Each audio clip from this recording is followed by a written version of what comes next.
Stories of a Search and Rescue Officer, Part 2. This is a story from the subreddit r/nosleep, written by user Search and Rescue Woods.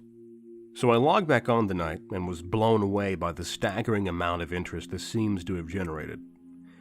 First off, I'll address a few things that you guys have brought up.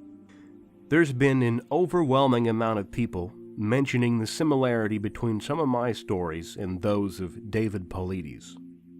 I assure you, I'm not trying to rip him off in any way. I've got nothing but respect for the guy.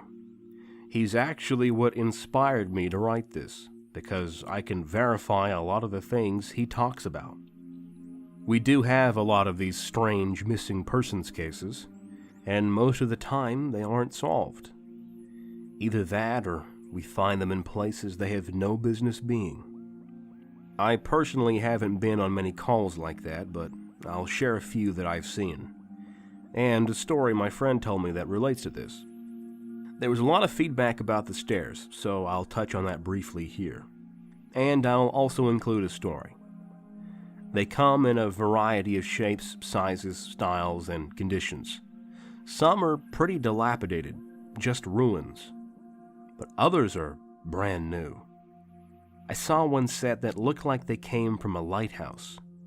They were metal and spiral, almost old-fashioned.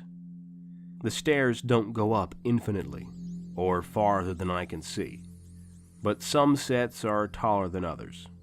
Like I said before, just imagine the stairs in your house as if someone cut and pasted them in the middle of nowhere. I don't have any pictures. It's never really occurred to me to try again after the first time, and I don't really feel like risking my job over it. I'll try again in the future, but I can't really promise anything. A few people expressed confusion about the guy who ran into the man with no face. Just to clarify, when the climber ascended and reached the top of this peak, he saw another man in a parka and ski pants. This was the man with no face. Sorry about the confusing wording of that story. I'll try to avoid that in the future. Alright, on to the news stories. As far as missing persons go, I'd say about half the calls I get are related to that. The others are rescue calls. People who fall down cliffs and hurt themselves, get injured by fire. You wouldn't believe how often this happens. Mostly drunk kids. Get bitten or stung by animals or insects. We're a tight team, and we have veterans who are excellent at finding signs of lost people. That's what makes these cases where we never find any trace of them so frustrating. One in particular was upsetting for all of us, because we did find a trace of them, but it just led to more questions than answers. An older man had been hiking alone on a well-established trail, but his wife called to say that he hadn't come home when he should have. Apparently, he had a history of seizures, and she was worried that he hadn't taken his medication and had suffered one out on the trail. Before you ask, I have no idea why he thought it was okay to go out alone, or why she didn't go with him. I don't ask about that kind of thing because past a certain point, it really doesn't matter. Someone is missing, and it's my job to find them. We went out in a standard search formation, and it wasn't long before one of our vets found signs that the guy had gone off the trail. We grouped up and followed him, spurting out in a fan to make sure we were covering as much ground as possible. Suddenly, a call comes over the radio, telling us all to head back to the vet's location, and we come right away, because this usually means the missing person is injured, and we need a full team to help get them out safely. We meet back up, and the vet is just standing at the base of a tree with his hands on the sides of his face. I ask my buddy what's going on, and he points up into the branches of this tree. I almost couldn't believe what I was seeing. But there's a walking stick dangling from a branch at least 30 feet off the ground. The little strap thing on the handle has been looped around the branch, and it's just hanging there. There's no way the guy could have tossed it up that far, and we don't see any other signs that he's still in the area. We call up into the tree, but it's obvious no one's in it. We're all just sort of left scratching our heads. We keep searching for the guy, but we never find him. We even bring our canines out, but they lose his scent long before this tree. Eventually, the search is called off, because there are other calls we have to attend to, and past a certain point, there's not much we can do. The guy's wife called us every day for months, asking if we'd found her husband, and it was heartbreaking to hear her get more and more hopeless each time. I'm not sure why this call in particular was so upsetting, but I think it was just the sheer improbability of it all. That and the questions that were raised. How the hell did this guy's cane ended up there? Did someone kill him and toss that up there as some weird trophy? We did our best to find him, but it was almost like a taunt. We still talk about that one from time to time. Missing kids are the most heartbreaking. Doesn't matter what circumstances they go missing under, it's never easy. And we always dread the ones we find deceased. It's not common, but it does happen. David Paulides talks a lot about kids SAR teams find in places they shouldn't be or couldn't be. I can honestly say I've heard about this thing happening more than I've seen it. But I'll share one of the ones that I think about a lot, that I witnessed personally. A mother and her 3 kids were out for a picnic in an area of the park that has a small lake. One is 6, one is 5, and the other is about 3.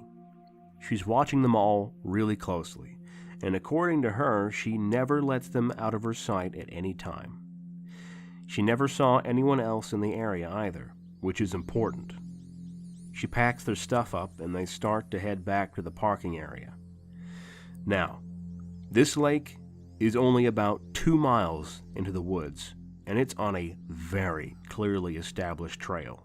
It's almost impossible to get lost getting from the parking lot to it, unless you're deliberately going off the path, like an imbecile. Her kids are walking in front of her. When she hears what sounds like someone coming up the path behind her, she turns around, and in the 4 or so seconds she's not looking, her 5-year-old son vanishes. She figures he's stepped off the trail to pee or something, and she asks her other 2 where he went. They both tell her that a big man with a scary face came out of the woods next to them, took the kid's hand, and led him into the trees. The 2 remaining kids don't seem upset. In fact, she says later that it seems like they've been drugged. They're sort of spacey and fuzzy. So of course, she freaks out, starts looking frantically in the area for her kid. She's screaming his name, and she says at one point she thinks she heard him answer her. Now obviously she can't go blindly running into the woods. She's got the other 2 kids, so she calls the police and they send us out immediately. We respond and we start the search for him. Over the course of this search, which spans miles, we never find a single trace of the kid. Canines can't pick up any scent. We don't find any clothing or broken bushes or literally anything that would signify a child being there. Of course, there's suspicion about the mother for a while, but it's pretty clear that she's completely destroyed by the whole thing. We looked for this kid for weeks, with a lot of volunteer help. But eventually the search peters out, and we have to move on. The volunteers keep searching though, and one day we get a call on the radio letting us know that a body has been found and needs to be recovered. They tell us the location, and none of us can believe it. We figure it has to be a different kid. But we go out there, about 15 miles from the site where he vanished, and sure enough, we find the body of the kid we've been looking for. I have been trying to figure out how this kid got where he did ever since we found him, and I've never come up with an answer. A volunteer just happened to be in the area, because he figured he might as well look in places no one else would think to, on the off chance the body had been dumped. He comes to the base of a tall, rocky slope, and halfway up, he sees something. He looks through his binoculars, and sure enough, it's the body of a little boy, stuffed in a little opening in the rock. He recognizes the color of the kid's shirt, so he knows right away that it's the missing boy. That's when he calls it in, and we're dispatched. It took us almost an hour to get his body down, and none of us could believe what we were seeing. Not only was this kid 15 miles from where he'd started, there was no possible way he could have gotten up there on his own. This slope is treacherous, and it's hard even for us with our climbing gear. A 5-year-old boy had no way of getting up there. Of that, I'm certain. Not only that, but the kid doesn't have a scratch on him. His shoes are gone, but his feet aren't damaged or dirty. So it wasn't as if an animal dragged him up there, and from what we can tell, he hasn't been dead that long. He'd been out there over a month by that point, and it looked like he'd only been dead for, at most, a day or two.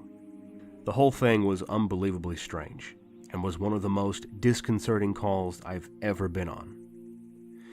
We found out later that the coroner determined the kid had died from exposure.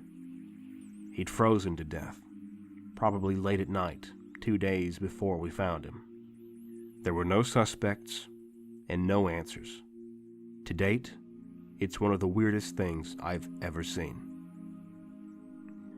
One of my first jobs as a trainee was a search op for a 4-year-old kid that had gotten separated from his mom.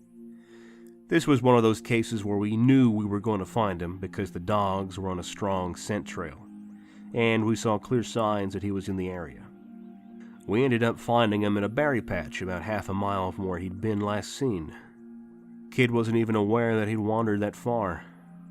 One of the vets brought him back, which I was glad for, because I'm really not good with kids, and I find it hard to talk to them and keep them company. As my trainer and I are headed back, she decides to take me on a detour to show me one of the hot spots where we tend to find missing people.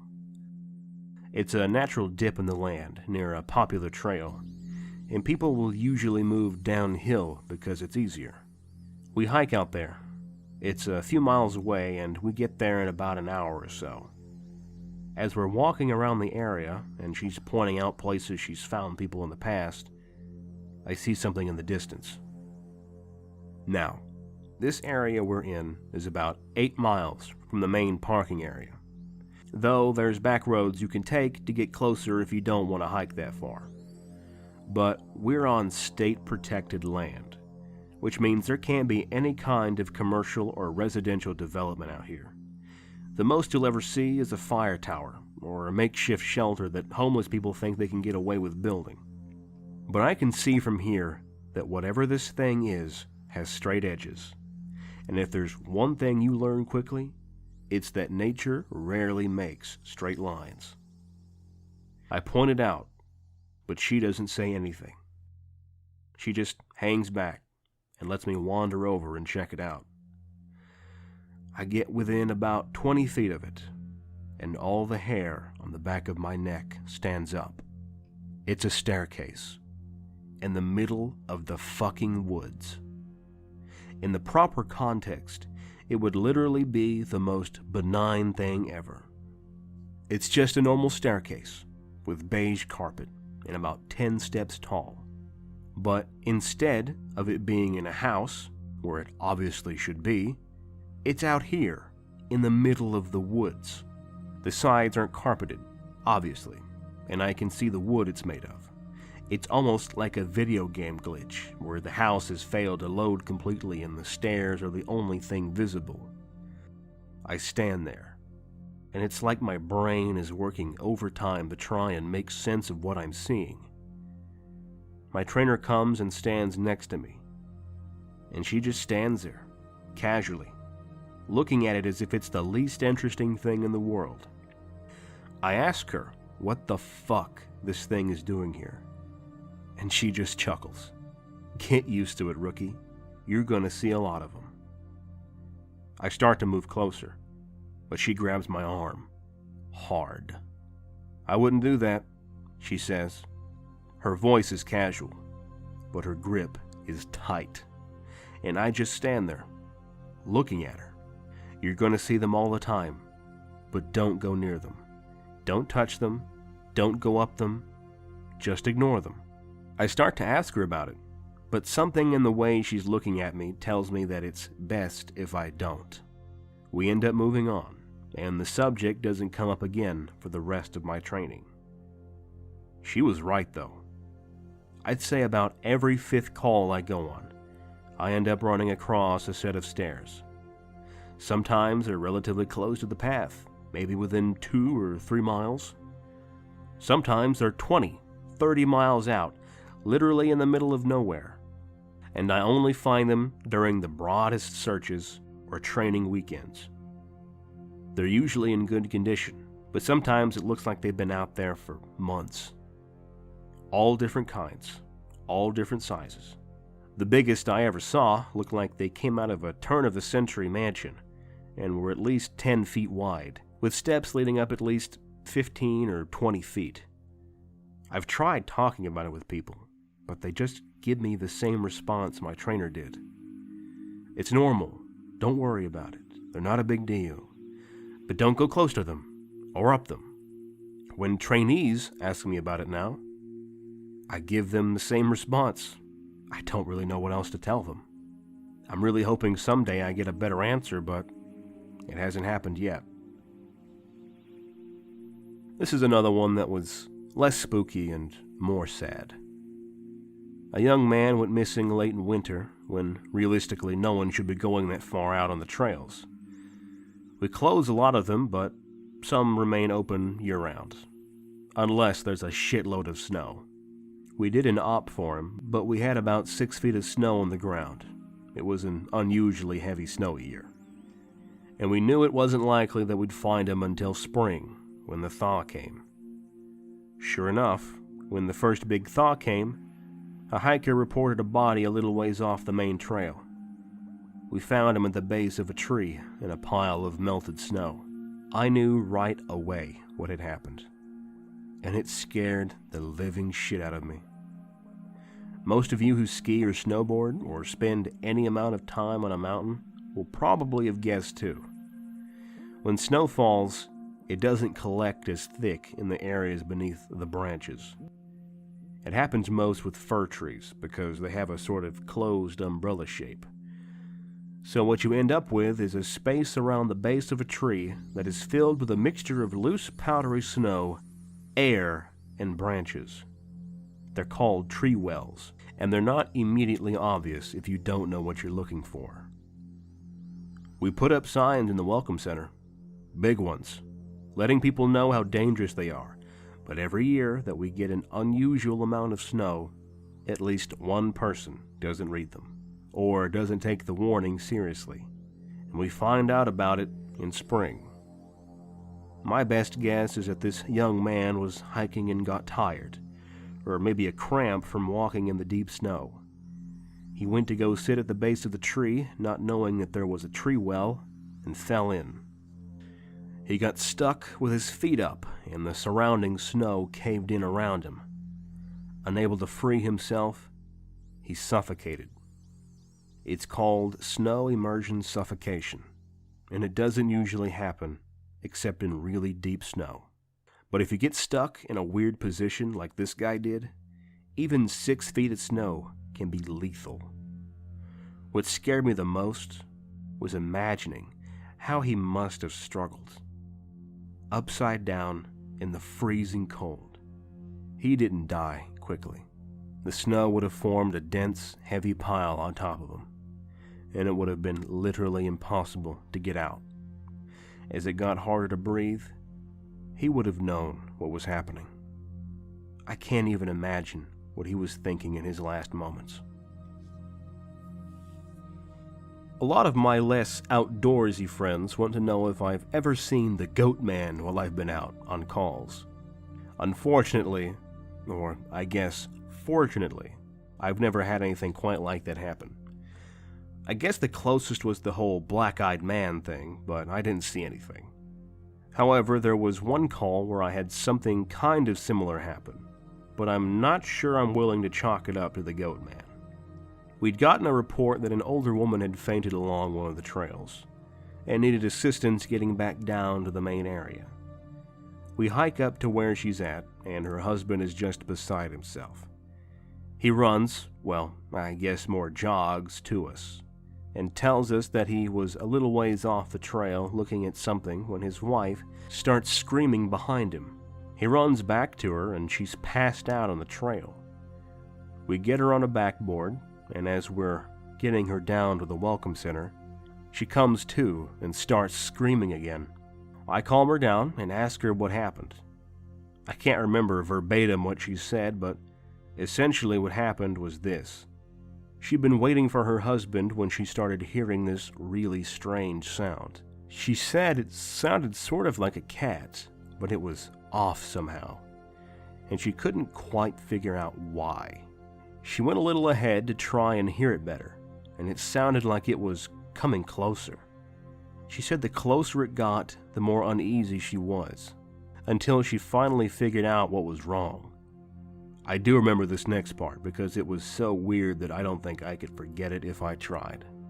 It wasn't a cat, it was a man, saying the word meow over and over. Just meow, meow, meow. But it wasn't a man. It couldn't have been, because I've never heard a man make his voice buzz like that. I thought my hearing aid was going out, but it wasn't. I adjusted it, and it still sounded all buzzy. It was awful. He was coming closer, but I couldn't see him. And the closer he got, the more scared I was. And the last thing I remember was a shape coming out of the trees. I guess that's when I fainted. Now, obviously, I am a little perplexed as to why a guy would be out in the fucking woods chanting meow meow at people. So once we get down the mountain, I tell my superior that I'm going to go search the area to see if I can find anything. He gives me the go-ahead, and I grab a radio and hike back to where she fainted. I don't see anyone, so I keep going about a mile more. And when I head back, I go off the trail to see if I can figure out where she saw him coming from. It's almost sunset by this point, and I don't have any desire to be out at night alone. So I just sort of write it off and make a mental note to check it out again tomorrow. But as I'm headed back, I start to hear something in the distance. I stop, and I call out for anyone in the immediate area to identify themselves. The sound didn't come closer or get louder, but it sounded exactly like a man saying meow meow in this really odd monotone. As comical as it makes it sound, it was almost like that guy on South Park with the electrolarynx, Ned. I go off the trail in the direction I think it's coming from, but I never seem to get closer. It's almost like it's coming from all directions. Eventually, it just sort of fades out, and I ended up going back to the welcome center. I didn't get any further reports like that, and even though I went back to that area, I never heard that exact sound again. I suppose it could have been some stupid kid out there fucking with people, but even I have to admit, it was weird. So this kind of turned into a massive wall of text, and for that, I apologize. I wanted to get to the stories my friend told me, and he does have some good ones, so I'll post those tomorrow evening. I also have a few more of my own I think you guys will like. I'm sorry to keep you all in suspense again. Hopefully the stories here make up for it, and help you get through the next 24 hours until I can post again. Hello everyone. This is the second part of the stories of a search and rescue officer. I hope you are enjoying this series so far. It is an internet classic, and I hope I am doing it justice with my narration. Thank you all for listening so far, and if you have any suggestions of stories you'd like me to read, then please leave your suggestions in the comments, and I will do my best to oblige them. I hope to have the pleasure of your company in the next one.